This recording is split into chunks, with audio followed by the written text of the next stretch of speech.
Messieurs les premiers ministres, messieurs et mesdames les ministres, amis ici présents, je voudrais remercier David Marty, le maire du Creusot, d'avoir organisé ce rendez-vous, cette rencontre autour de la victoire du 10 mai, de ce qu'elle représente pour l'histoire de notre pays.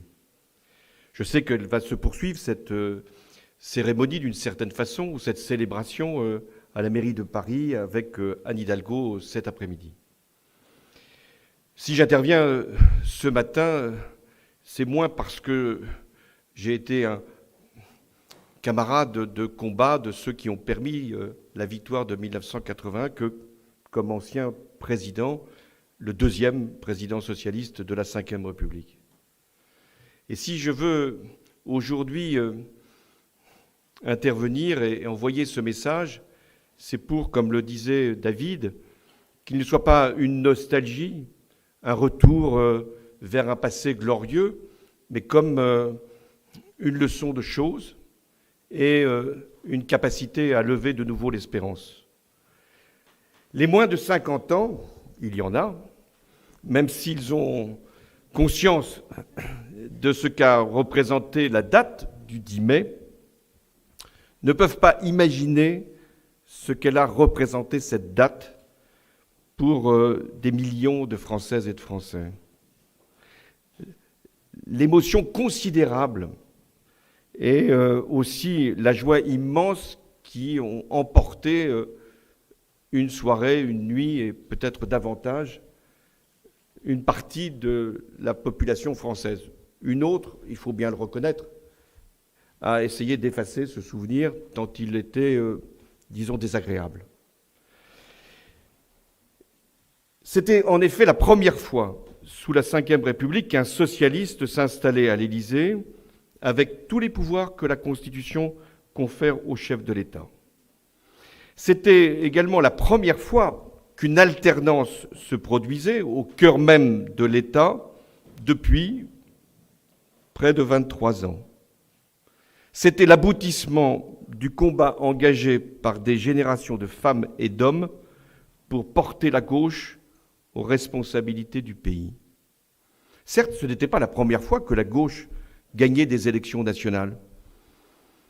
1924, le cartel des gauches, 1936, le Front populaire, 1946, la Libération, 1956, la victoire du Front républicain, mais par une sorte de fatalité, de malédiction, la gauche n'y restait qu'à peine 2 ans.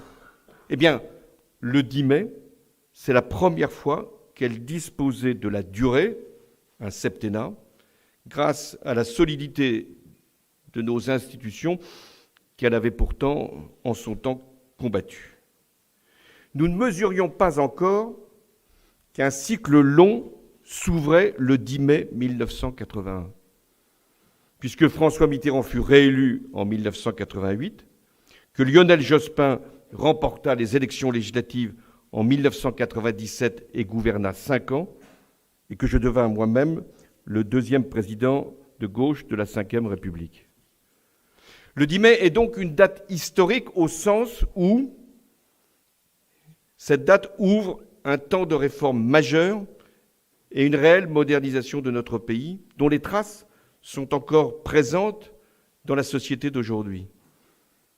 Traces sociales, la retraite à 60 ans, la durée hebdomadaire du travail réduite, la 5e semaine de congés payés, l'augmentation d'un certain nombre de prestations, du SMIC, et puis aussi les droits des travailleurs dans l'entreprise reconnus. Des traces institutionnelles avec la décentralisation, la libération de l'audiovisuel, les radios libres, la fin des tribunaux d'exception, la Cour de sûreté de l'État abolie, et surtout l'abolition elle-même de la peine de mort.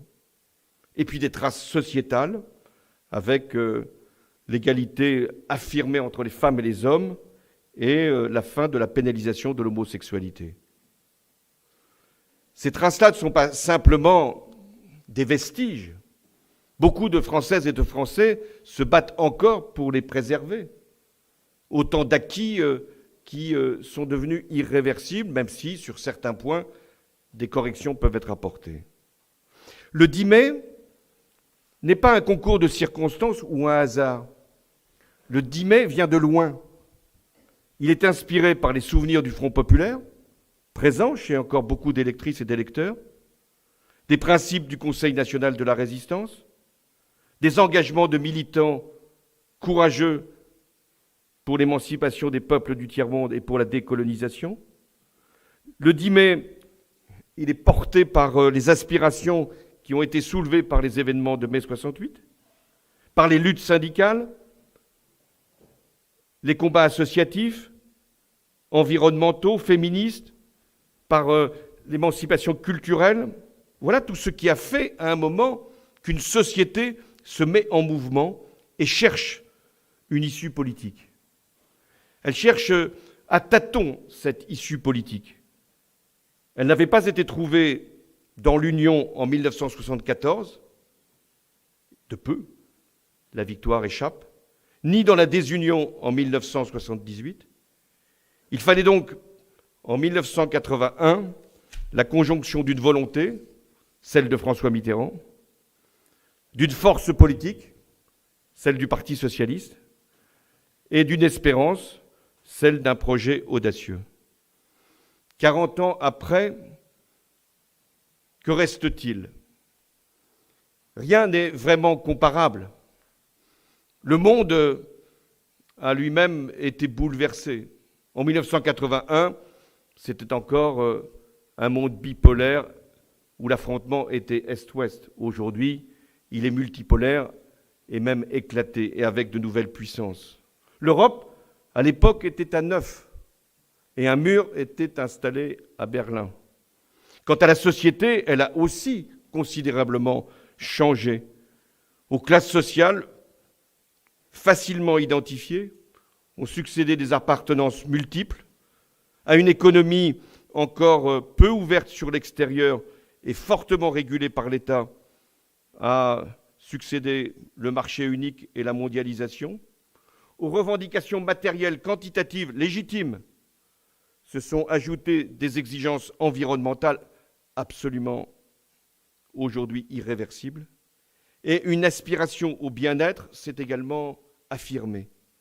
Aux formations politiques structurées autour de claires références idéologiques se sont greffés des mouvements sans militants, ni références, ni histoire, et l'extrême droite, qui était marginale en 1981, est devenue conquérante 40 ans plus tard.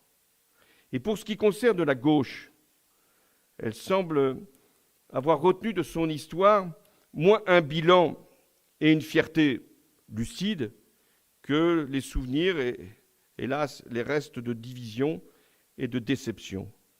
Elle semble même avoir perdu les clés susceptibles d'ouvrir la porte d'un possible et nécessaire redressement. Or, les leçons de François Mitterrand, elles n'ont rien perdu de leur actualité. Il avait compris que ce n'était pas l'union qui faisait la force, mais la force qui faisait l'union. C'est pourquoi 10 ans plus tôt, il avait refondé le Parti socialiste, congrès d'Épinay, et il l'avait imposé comme la première famille politique à gauche, en attirant des talents et en gagnant étape par étape des élections intermédiaires. Il avait donné à ce parti une ligne, c'est-à-dire un projet, des idées, et une stratégie, c'est-à-dire l'union. Ce fut le programme commun qui suscita un large espoir, et quand il fut dénoncé, déchiré par le Parti communiste, eh bien, il en garda, François Mitterrand, l'esprit et le talisman de l'union, et il s'attacha à devenir une force crédible. Je n'ose pas dire une force tranquille. François Mitterrand ne craignait ni la compétition entre les personnes, ni la confrontation sur les idées.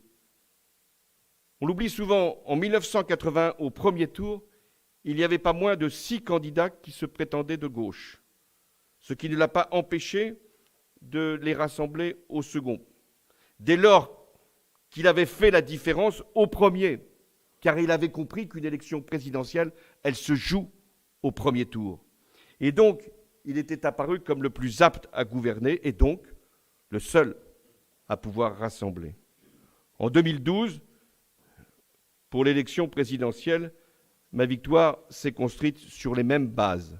La différenciation au premier tour, puis le rassemblement au second.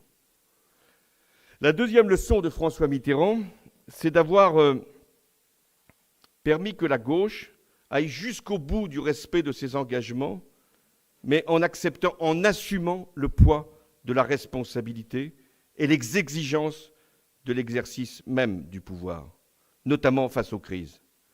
Les 110 propositions, car il y en avait 110, du candidat François Mitterrand furent pour l'essentiel réalisées, ce qui ne l'a pas empêché, parce que c'était son devoir, de mener les restructurations industrielles, de réduire l'inflation, y compris avec la désindexation salariale, de préparer, ou plus exactement de poser les jalons de la monnaie unique que Lionel Jospin aura la lourde responsabilité d'avoir permis dans notre pays, et puis aussi d'affirmer le rôle de la France à l'extérieur.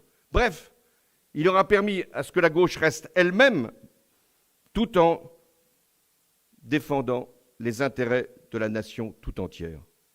C'est l'honneur de la gauche de gouvernement de procéder ainsi. Ça lui donne des éléments pour justifier une nouvelle légitimité, mais ça l'expose aussi au risque de la déception. Mais quoi d'autre à faire que de prétendre vouloir gouverner au nom de l'intérêt d'une très grande majorité de Français? J'ai parlé du cycle ouvert en 1981 avec la victoire de François Mitterrand. La question, c'est de savoir si ce cycle-là s'est refermé. Autrement dit, le socialisme en a-t-il fini avec sa mission réformatrice? A-t-il donné ce qu'il portait en lui de plus novateur, l'émancipation dans l'égalité? A-t-il épuisé son message? Non pas parce qu'il aurait oublié ses valeurs, mais parce qu'il aurait, en définitive, été dépassé par l'évolution de l'économie, la mondialisation, parce qu'il se serait déconnecté des nouvelles générations, parce qu'il serait décalé par rapport à l'exigence climatique, ou parce qu'il serait dévalué par un long passage au pouvoir. Eh bien, je ne le crois pas. Je pense même tout l'inverse. Non que je veuille m'accrocher au drapeau, appeler à former un dernier carré sur le champ de bataille, plus ou moins déserté, au nom d'un culte de la mémoire ou du souvenir. Non. Parce que je crois que dans la crise que nous traversons, le socialisme, s'il est repensé, renouvelé, s'il aspire bien sûr tout ce qui relève de l'urgence écologique, que le socialisme est la réponse la plus appropriée pour garantir la cohésion sociale et nationale de notre pays. Bien davantage que le libéralisme qui a montré ses limites, le conservatisme qui ne répète que les mêmes mots d'ordre à tous les sens du terme, le souverainisme qui n'est pas une solution, et on le sait bien en regardant l'état du monde, ou l'extrémisme qui est une menace même pour les libertés et la démocratie. Ainsi, dans la crise qui s'est produite avec la pandémie, qu'a-t-on mis au premier rang? L'État, pour assurer la solidarité, pour faire valoir le rôle des services publics? À quoi a-t-on fait appel à la nécessité de réformes profondes, et notamment fiscales, pour réduire les inégalités? Donc, des solutions que l'on pourrait dire social-démocrates. J'ai retrouvé les mots des propositions de 1981. On croirait que c'est une écriture dépassée, que ce sont des concepts qui n'ont plus aujourd'hui d'actualité. La relance, la planification, la maîtrise du marché intérieur, la cogestion, le grand service public laïque de l'éducation nationale, mais aussi la décentralisation, la lutte contre les monopoles de l'information, aujourd'hui on dirait les GAFA, l'égalité des sexes, le respect de la nature. D'une certaine façon, tout y est encore, à condition d'utiliser ces formules, ces propositions, ces outils-là pour servir l'intérêt du pays dans le contexte d'aujourd'hui. Tous ces principes, toutes ces réponses trouvent, à mon sens, une nouvelle jeunesse dans la transition écologique et énergétique qui s'annonce. où le socialisme peut non seulement trouver sa place, mais surtout fournir les outils et les finalités que les Français attendent. C'est aux nouvelles générations d'y travailler, avec, je l'ai dit, une obligation morale et sociale d'assurer l'égalité, la justice, tout en servant les intérêts de la planète, en n'oubliant rien de ce que les précédentes générations ont apporté. Car une construction politique, elle se fait toujours avec de l'ancien et du neuf, toujours dans la transmission, toujours dans, non pas la répétition, mais la réinvention en gardant les mêmes principes.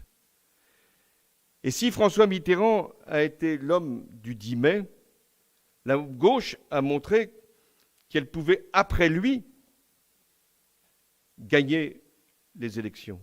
C'était d'ailleurs son vœu le plus cher. Il l'avait exprimé quittant l'Élysée dans la cour de la rue de Solferino, où il s'adressait à des socialistes qui venaient de vivre une élection présidentielle où ils avaient là aussi été tout près de l'emporter avec Lionel Jospin, et où le désespoir pouvait aussi s'installer. Il leur avait dit « Vous êtes l'alternative ». Et c'est ce qui s'est produit avec la victoire en 1997 pour les élections législatives, puis la mienne en 2012. Aucune victoire, néanmoins, n'est le produit d'une femme ou d'un homme seul, aussi éminente soit cette personnalité. Et celle de François Mitterrand était exceptionnelle. Une victoire, elle est le fruit d'une action collective, d'une somme d'engagement et de combats, d'idées fortes, de propositions qui créent l'adhésion et l'espérance. L'histoire retient une figure, toujours une figure et une date. Mais c'est le mouvement que cette figure-là a contribué à créer qui lui donne son envergure et qui d'ailleurs a permis sa consécration. C'est cette force, avec François Mitterrand, qui a fait le 10 mai 1981. Eh bien, chers amis, si cette force se lève de nouveau, la gauche vivra et la France avec, j'en suis sûr, d'autres 10 mai.